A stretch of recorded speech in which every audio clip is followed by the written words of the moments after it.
Por la señal de la Santa Cruz de nuestros enemigos, líbranos, Señor Dios nuestro. En el nombre del Padre, y del Hijo, y del Espíritu Santo. Amén. Señor mío y Dios mío, creo firmemente que estás aquí, que me ves, que me oyes. Te adoro con profunda reverencia. Te pido perdón de mis pecados y gracia para hacer con fruto este rato de oración. Madre mía Inmaculada, San José, mi Padre y Señor, Ángel de mi guarda, intercedan por mí. El ciclo de lecturas propio de la Cuaresma se ve interrumpido hoy por la fiesta de la Cátedra de San Pedro. Una fiesta antigua que pone ante nuestra vista una de las verdades propias de la fe católica, negada por ortodoxos y por protestantes por igual. El primado de San Pedro, el carácter principal de la sede apostólica de Roma, el lugar privilegiado que le corresponde al papado en el conjunto de la Iglesia fundada por Cristo. Ha habido herejías, puntos de vista, opiniones de todos los colores y a veces contradictorias entre sí. Pero es un dato de fe y que hemos recibido desde los padres de la Iglesia, que la Iglesia querida por Cristo, tiene una cabeza visible, que el Papa no es meramente una figura honoraria. Con cierto deje de ironía, el cardenal Newman, al hacerse católico, defendió el primado del Papa, el lugar principal que ocupa el romano pontífice en el conjunto de la Iglesia. Y algunos de sus amigos le decían que podía haberse quedado siendo anglicano y tener un respeto, un afecto, una consideración especial para el Papa si es que también le caía. Y Newman respondió que un papado meramente honorífico no valía la pena para pertenecer a una iglesia, a la Iglesia Católica. No se trata simplemente de reconocer que por motivos de organización conviene que haya alguien que coordine y administre el orden, las disposiciones, las dinámicas de toda una iglesia extendida por toda la tierra, sino de reconocer que la institución de los obispos fue voluntad de Cristo y procedió del mismo Cristo, y es el mismo Cristo el que le dio una figura, una forma concreta a este que llamamos el colegio episcopal. Este conjunto de obispos no son una serie de señores que, como gerentes de una empresa, de una transnacional, están distribuidos en las diócesis para coordinarlas, sino forman un colegio. Y ese colegio tiene una cabeza, y esa cabeza es Pedro.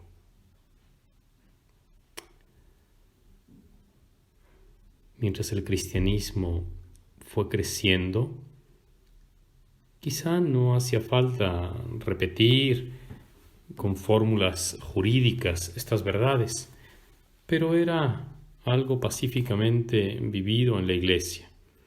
Y solo cuando fue puesto en entredicho, cuando fue criticado, entonces hubo necesidad de aclarar las cosas.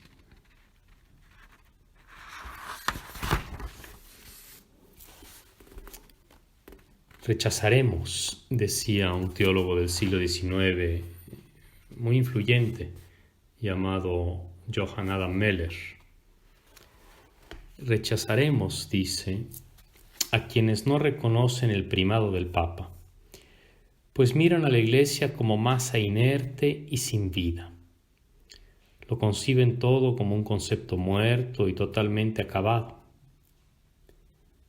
cuando en realidad la Iglesia es un organismo vivo, una sociedad viva. Las generaciones de cristianos nos vamos sucediendo unas a otras y cada generación forma un cuerpo, sí, en comunión con los que nos han precedido, pero los que estamos ahora visiblemente formamos una corporación que tiene su cabeza visible en el Papa. En una carta dice San Cipriano sobre la Iglesia de Roma: se atreven a navegar a la cátedra de Pedro, a la iglesia principal de donde se ha derivado la unidad de los obispos. Se está refiriendo a cómo ya desde su época, cuando era necesario obtener una respuesta autorizada sobre algún punto en la fe que no quedara claro, o zanjar alguna discusión o litigio que pudiera haber entre las comunidades, se iba a la cátedra de Pedro, a la iglesia principal.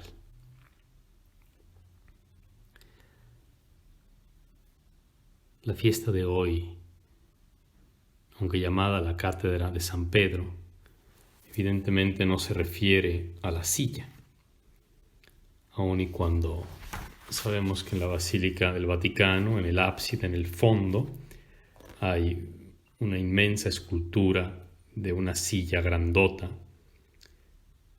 y que dentro de esa silla, que es de bronce, estaría guardado como si fuera un relicario, estaría guardada algunas astillas, algunos leños de la que habría sido la silla, la sede en la que físicamente se sentó San Pedro.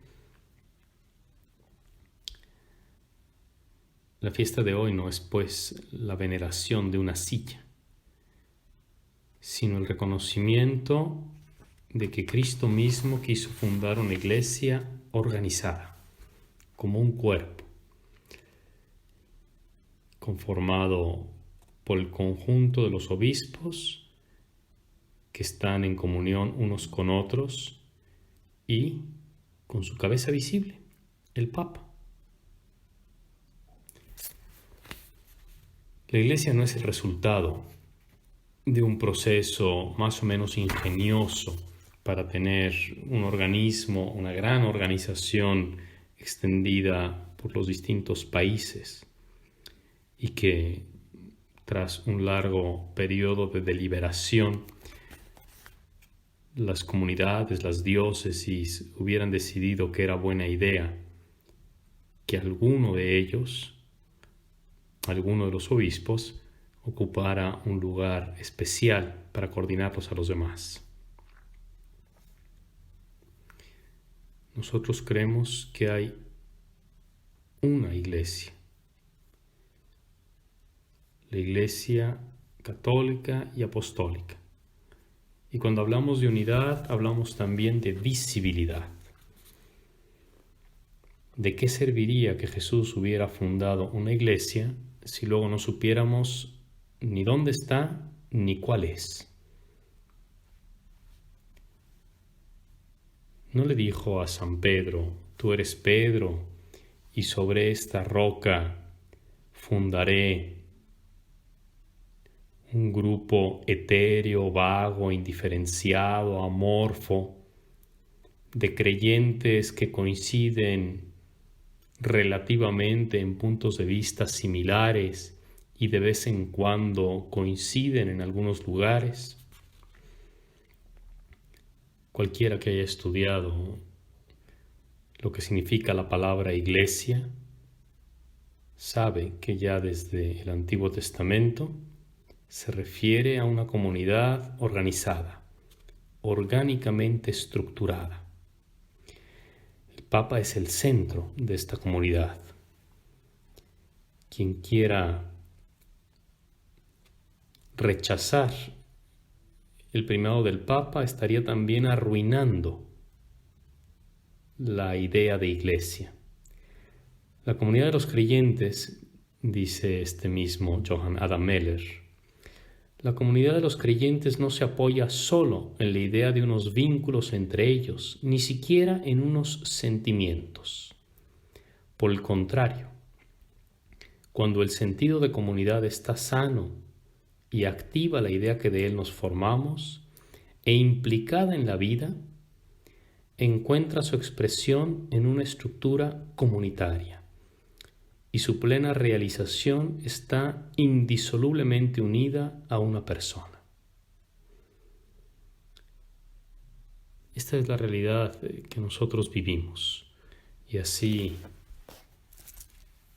seríamos ingenuos, viviríamos una fantasía si pretendiéramos vivir nuestro cristianismo al margen de una comunidad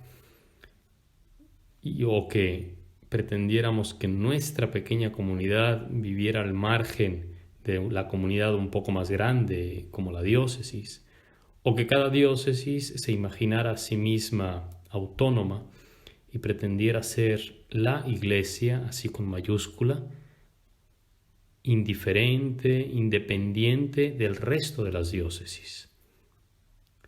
Formamos un organismo unido, visible. La cátedra de San Pedro es una fiesta más que pone ante nuestra mirada lo que Cristo quiso para su iglesia.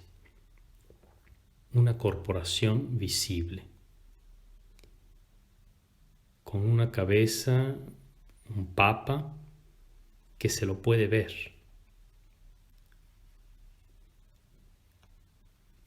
Desde este punto de vista, es claro que gracias al don del Espíritu Santo, a las promesas de Cristo, esta comunidad visible ha podido perseverar en el tiempo, porque es experiencia común entre los hombres que fácilmente los defectos, las faltas, las limitaciones, aún del más perfecto de los gobernantes, hacen imposible que se mantenga unida una comunidad universal. De ahí que existan tantas fronteras y divisiones entre los países. Mientras que en cambio la Iglesia pretende no conocer fronteras. No conoce fronteras. Porque no importa si estás en China, o estás en el sur de África, o estás en algún otro continente, formas parte de este único mismo cuerpo que tiene su centro visible en la Iglesia de Roma. El primado de la Iglesia de Roma es el reflejo personal encarnado de la unidad de todos los obispos. Quieran estas reflexiones ayudarnos a acoger con alegría el don de Dios y a empeñarnos a vivir concretamente el amor a la Iglesia universal. El amor a nuestra comunidad pequeña, a la comunidad más grande, a la Iglesia extendida por todo el orbe y a su cabeza visible, el Papa. Te doy gracias, Dios mío, por los buenos propósitos, afectos e inspiraciones que me has comunicado en este rato de oración. Te pido ayuda para ponerlos por obra, Madre mía Inmaculada, San José mi Padre y Señor, Ángel de mi guarda, intercedan por mí.